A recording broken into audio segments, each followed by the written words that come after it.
യുഎഇയിൽ April 2-ാം വാരം വരെ online ക്ലാസുകൾ തുടരും. നഴ്സറി മുതൽ യൂണിവേഴ്സിറ്റി വരെയുള്ള വിദ്യാർത്ഥികൾക്ക് ഉത്തരവ് ബാധകമാകും. ഇറാൻ ആക്രമണം തുടരുന്ന സാഹചര്യത്തിലാണ് വിദ്യാഭ്യാസ വകുപ്പിന്റെ പുതിയ തീരുമാനം. നേരത്തെ ആക്രമണം ആരംഭിച്ച് ആദ്യ ആഴ്ചയിൽ പഠനം ഓൺലൈനായി മാത്രമാക്കിയിരുന്നു. പിന്നാലെ സ്പ്രിംഗ് അവധി നേരത്തെയാക്കി സ്കൂളുകളും യൂണിവേഴ്സിറ്റികളും അടച്ചു. പെരുന്നാൾ അവധിക്കു ശേഷം അടുത്ത തിങ്കളാഴ്ച സ്കൂൾ തുറക്കാനിരിക്കെയാണ് ഓൺലൈൻ പഠനം നീട്ടിയത്. 2 ആഴ്ചത്തേക്ക് കൂടി ഓൺലൈൻ ക്ലാസ് തുടരുമെന്നാണ് അറിയിപ്പ്. നഴ്സറി മുതൽ കോളേജ് തലം വരെ ഓൺലൈൻ പഠനം ബാധകമാകും. വിദ്യാർത്ഥികളുടെ സുരക്ഷ മുൻനിർത്തിയാണ് തീരുമാനം. ക്ലാസ് ടെസ്റ്റുകൾ, അസൈൻമെന്റുകൾ എന്നിവ വിദ്യാർത്ഥികൾക്ക് ബുദ്ധിമുട്ടുണ്ടാക്കാത്ത തരത്തിൽ ക്രമീകരിക്കും.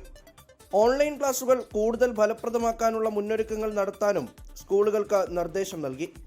നേരത്തെ സംഘർഷം കണക്കിലെടുത്ത് CBSE 10-12 ക്ലാസുകളിലെ പരീക്ഷകൾ റദ്ദാക്കിയിരുന്നു. 24 ദുബായ്. ലോകത്തെവിടെയായാലും ഏത് സമയത്തും 24 വാർത്തകളും ഓഗ്മെന്റഡ് റിയാലിറ്റി പാക്കേജുകളും എക്സ്പ്ലെയിനറുകളും വിശദമായി കാണാൻ ഞങ്ങളുടെ യൂട്യൂബ് ചാനൽ നിങ്ങൾക്ക് സബ്സ്ക്രൈബ് ചെയ്യാം.